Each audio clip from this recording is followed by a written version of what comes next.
नमस्कार। दूरदर्शन उत्तराखंड के खास कार्यक्रम रोजगार समाचार में आप सभी का हार्दिक स्वागत और अभिनंदन। मैं हूं आपके साथ विश्वबंधु पांडे। कार्यक्रम रोजगार समाचार में हम बात करेंगे विभिन्न रोजगार विज्ञप्तियों के बारे में। चलिए बात करते हैं पहली विज्ञप्ति के बारे में।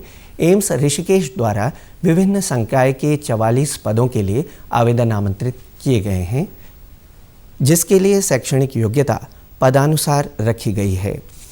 आवेदक की आयु सीमा अधिकतम 50 साल तक निर्धारित की गई है। आवेदन की अंतिम तिथि 31 जनवरी 2021 है। अधिक जानकारी के लिए आप इनकी ऑफिशियल वेबसाइट amsrishikesh.edu.in पर विजिट कर सकते हैं। अगली विज्ञप्ति जारी की है THDC इंडिया लिमिटेड द्वारा। कार्यकारी प्रशिक्षु वित्त के 10 पदों के लिए आवेदन आमंत्रित किए गए हैं, जिसके लिए शैक्षणिक योग्यता CA CMA रखी गई है। आवेदक की आयु सीमा 30 साल तक निर्धारित की गई है। आवेदन की अंतिम तिथि 21 दिसंबर 2020 है। अधिक जानकारी के लिए आप इनकी ऑफिशियल वेबसाइट thdc.co.in पर लॉगिन कर सकते हैं। भारतीय विमानपत्तन प्राधिकरण द्वारा ग्रेजुएट अप्रेंटिस और डिप्लोमा अप्रेंटिस के 159 पदों के लिए आवेदन आमंत्रित किए गए हैं, जिसके लिए शैक्षणिक योग्यता निर्धारित विषय में डिप्लोमा और डिग्री निर्धारित की गई है। आवेदक की आयु सीमा 18 से 26 साल तक निर्धारित की गई है। आवेदन की अंतिम तिथि 31 दिसंबर 2020 है। अधिक जानकारी के लिए आप इनकी ऑफिशियल वेबसाइट aai.aero पर विजिट कर सकते हैं। उत्तराखंड लोक सेवा आयोग द्वारा प्रवक्ता के 571 पदों के लिए आवेदन आमंत्रित किए गए हैं, जिसके लिए शैक्षणिक योग्यता पोस्ट ग्रेजुएट निर्धारित की गई है। आवेदक की आयु सीमा 21 से 42 साल तक निर्धारित की गई है। आवेदन की अंतिम तिथि 30 दिसंबर 2020 है। अधिक जानकारी के लिए आप इनकी ऑफिशियल वेबसाइट ukpsc.gov.in पर लॉगिन कर सकते हैं। उत्तर प्रदेश विधानसभा सचिवालय द्वारा सहायक समीक्षा अधिकारी और प्रतिवेदक के 87 पदों के लिए आवेदन आमंत्रित किए गए हैं, जिसके लिए शैक्षणिक योग्यता 12वीं स्नातक के साथ कंप्यूटर और टाइपिंग की जानकारी होना अनिवार्य किया गया है। आवेदक की आयु सीमा 21 से 42 साल तक निर्धारित की गई है। आवेदन की अंतिम तिथि 7 जनवरी 2021 है। अधिक जानकारी के लिए आप इनकी ऑफिशियल वेबसाइट uplegisassembly.gov.in पर विजिट कर सकते हैं। भारतीय वायुसेना द्वारा कमीशन्ड अधिकारी के 235 पदों के लिए आवेदन आमंत्रित किए गए हैं, जिसके लिए शैक्षणिक योग्यता स्नातक BTech BE निर्धारित की गई है। आवेदक की आयु सीमा 20 से 26 साल तक निर्धारित की गई है। आवेदन की अंतिम तिथि 31 दिसंबर 2020 है।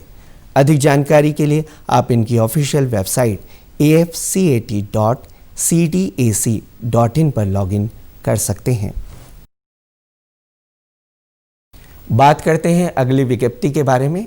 उत्तर प्रदेश लोक सेवा आयोग द्वारा सहायक प्रोफेसर के 128 पदों के लिए आवेदन आमंत्रित किए गए हैं, जिसके लिए शैक्षणिक योग्यता MSc PhD MS MD रखी गई है। आवेदक की आयु सीमा 21 से 40 साल तक निर्धारित की गई है। आवेदन की अंतिम तिथि 24 दिसंबर 2020 है। अधिक जानकारी के लिए आप इनकी ऑफिशियल वेबसाइट upsc.up.nic.in पर विजिट कर सकते हैं। Himachal Pradesh staff selection commission द्वारा staff nurse senior assistant store keeper के 215 पदों के लिए आवेदन आमंत्रित किए गए हैं, जिसके लिए शैक्षणिक योग्यता 12वीं और स्नातक निर्धारित की गई है। आवेदक की आयु सीमा 18 से 45 साल तक निर्धारित की गई है। आवेदन की अंतिम तिथि 20 दिसंबर 2020 है। अधिक जानकारी के लिए आप इनकी ऑफिशियल वेबसाइट hpssb.hp.gov.in पर लॉगिन कर सकते हैं। Department of school education Punjab द्वारा प्री प्राइमरी टीचर्स के 8,393 पदों के लिए आवेदन आमंत्रित किए गए हैं, जिसके लिए शैक्षणिक योग्यता स्नातक निर्धारित की गई है। आवेदक की आयु सीमा 18 से 37 साल तक निर्धारित की गई है। आवेदन की अंतिम तिथि 21 दिसंबर 2020 है। अधिक जानकारी के लिए आप इनकी ऑफिशियल वेबसाइट educationrecruitmentboard.in पर विजिट कर सकते हैं। ओडिशा स्टाफ सिलेक्शन कमीशन द्वारा नर्सिंग ऑफिसर के 6,432 पदों के लिए आवेदन आमंत्रित किए गए हैं, जिसके लिए शैक्षणिक योग्यता बीएससी नर्सिंग और डिप्लोमा इन जीएनएम निर्धारित की गई है। आवेदक की आयु सीमा अधिकतम 32 साल तक निर्धारित की गई है। आवेदन की अंतिम तिथि 24 दिसंबर 2020 है।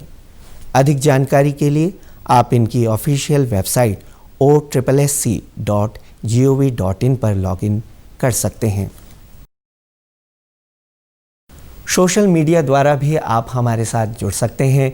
हमारा फेसबुक पेज है दूरदर्शन उत्तराखंड। यूट्यूब पर भी आप हमें सब्सक्राइब कर सकते हैं। हमारा यूट्यूब चैनल है डीडी उत्तराखंड।